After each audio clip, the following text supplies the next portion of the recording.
Hey, welcome to Whole Human Psychology. I'm Isaac Wicker. Today we're doing our seventh part of our threat cycles series. And today we're going to be talking about the crisis chaos cycle. So this one can get pretty intense. It probably won't get too intense today talking about it, but it is definitely one of the most intense cycles to live. So with this cycle, I just want to start out with something my friend told me once. She told me that the state of her room reflects the state of her mind. Basically, if her room was messy and chaotic, it meant her brain was messy and chaotic. And there's something really true about that. And this comes back to the crisis chaos cycle. And so basically what that is when you're in crisis, everything focuses on the crisis, which means that everything that's not related to the crisis gets pushed to the side. And then over time, all that stuff that you keep pushing to the side creates more and more chaos. And then in that chaos, there's that chance to breed even more crisis.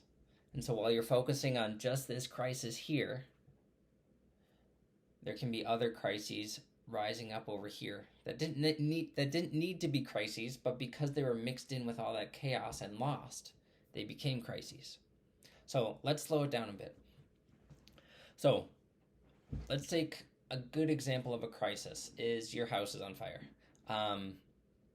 And while your house is on fire, you wake up, you smell smoke, the smoke alarm's going off. What are you going to do? You're going to run out of your house as fast as you can. Or if you have kids, wake up your kids and run out of the house as fast as you can. You're not going to make your bed. You're not going to make sure everything's cleaned up. You're not going to care about how badly your leg hurts as you run out of the house. You're just going to get out of the house. You're not going to care about social etiquette as you wake your kids up and be like, "Hey, we got to get going." We got to go.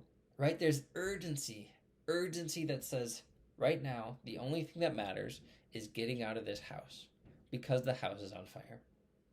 So you have this crisis, and this crisis makes it so that you end up suppressing or ignoring other data or other worries that could affect you. So you're not going to be worried about how dirty your room is. You're not going to be worried about how much your leg hurts. You're not going to be worried about your relationships. You're going to be worried about getting to safety, surviving the crisis. But then what happens, right? You get out, you get the house fire put out, and then you get back to worrying about all the details, right? Probably all the details, following up with the crisis, finding a home. And then as you settle the crisis, you get back to, okay, I actually just need to reconnect with my family again. I need to clean the new house that I'm in. I need to get lunch packed for tomorrow. So you get back to all of the smaller worries. So you take care of the crisis takes all of your focus, getting out of the burning house.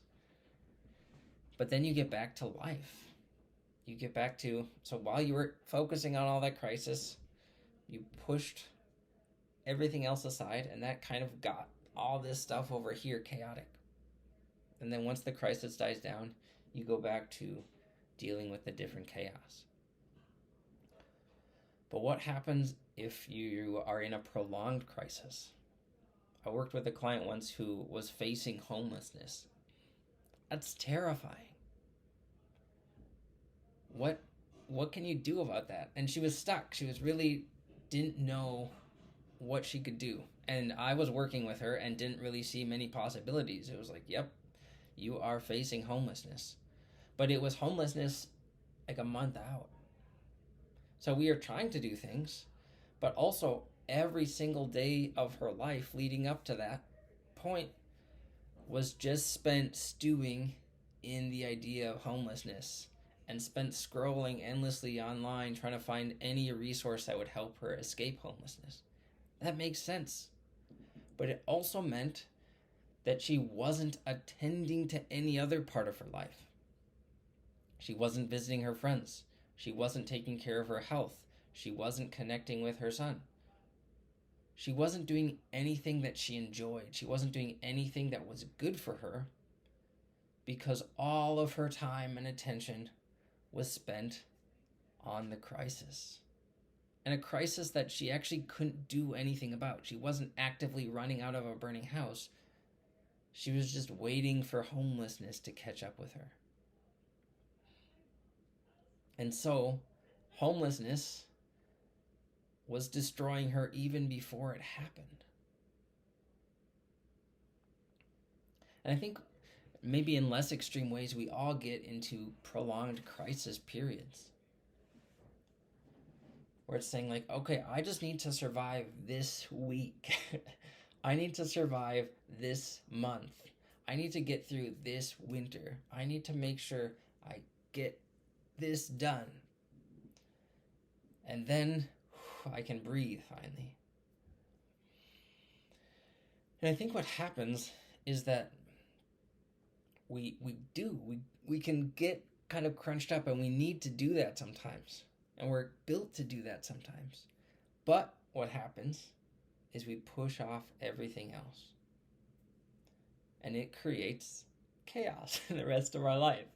When you walk into your room and you can't walk on the floor because there's too much stuff on the floor, it actually does represent chaos that's in your own brain.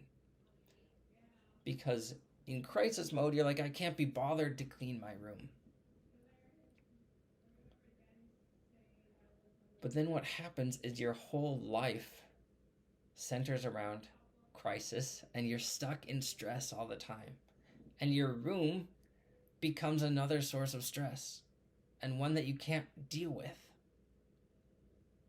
And so we get stuck again in this cycle of you're in a crisis, the crisis creates chaos, and within the chaos, you're not dealing with the everyday things. And so then the everyday things get built up and worse and worse and worse and worse. And then eventually that pit of chaos can create crisis. I think of my clients particularly who don't open their mail, right? They're in crisis. They're like, I just need to get through this week. Opening the mail would be too stressful. But then they have bills in the mail that are becoming overdue. And while they're in crisis, they're just hyper-focused on the crisis. But then when they finally get to addressing the chaos, they're finding more crises, bills that are overdue. Or in relationships, this can be particularly powerful and destructive. Is, okay, I'm in crisis. I'm just going to focus on surviving this crisis. But then I'm not actually paying attention and tending to the relationships that are close to me. I think of parents in particular who have all sorts of crazy stuff going on, and then one of the kids who really needs attention can't get attention. And who really needs attention can't get attention. Really needs attention can't get attention because the parent is so focused on taking care of the crisis. And so then the kid says, I need attention so much that I'm actually going to become a crisis for my parents to get their attention. I am going to be the crisis now so that they focus on me. Of course, they're not thinking it that clearly, but I think that happens a lot. Is to say, the kid finally registers, I'm not going to get attention just by being me. I'm going to get attention by being a crisis. And so then that finally shifts the parent's attention to, oh, there's this kid here that we need to deal with, that we need to take care of in some way. But that whole time of crisis, that whole place of chaos, ended up pushing the kid or the relationship so far that they needed to become a crisis to get more attention. And so this is a really hard place to be in. Because when you're in crisis, it feels like your world's ending. And how could you possibly just sit down and do the dishes when your world's ending? How could you just take some time away from all the crazy stress of your world ending and just play? or clean your room, or make your bed. When your world's ending, how are you going to do the simple things in life? But that's super important. I'd say that's what I tell my clients when they're in crisis, when we're in session, is having simple, positive engagement with the world. I actually don't usually tell them that. I just make them do it. So get out a piece of paper and draw something. Go out and look at a flower and describe what the flower looks like. Go into your house and find 10 red things. Or look around your house and see what's the biggest thing, what's the heaviest thing. Guess with all this stuff. How many window panes do you see around your house? So simple things. I call this is grounding. So being able to like count something or look at something or smell something, use your senses to re-engage with the world. And of course, if you're in immediate crisis where your life is in danger, deal with immediate crisis where your life is in danger. But if you are in prolonged crisis, your body, your brain, your heart, your relationships need you to step away for a bit. You need to be able to make boundaries with your crises. I know it sounds weird to say, but even if you are facing homelessness, you need to be able to spend some hours of your day taking care of yourself, connecting.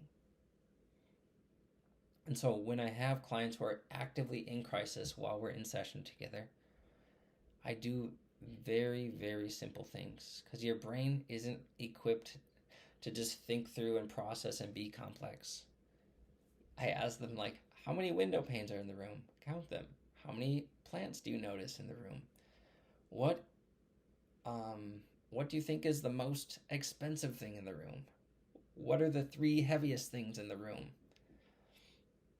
What in the room do you think smells the best? So questions like that. How many green things do you see? How many shades of green do you see? And so those sorts of questions can help you re-engage, get out of all this crisis that's in your head, and re-engage with the world that's there, right there around you. And usually when you're able to engage with the world that's right there, you realize that the world that's right here is safe. Okay, the house isn't actually on fire. Right now, my world is safe. And I can be in my world. And it's okay to be in my world. And so that's one of the beautiful things about grounding is it helps you reconnect with your world in a way that shows this is safe. And then when you can reconnect with the world and see that it's safe, you can start to tend to it in a beautiful, positive way. And tend to yourself in a beautiful, positive way. So you don't have to spend your whole life in crisis. It's not to say that the crisis isn't important, that the crisis won't have huge effects on your life. But it isn't your whole life. And if you let it become your whole life, then the rest of your life that's pushed to the background is going to get more and more chaotic and is going to breed crises of its own. And you're going to be stuck putting out crisis after crisis. And I don't think that's the life you want to live. So thank you for listening.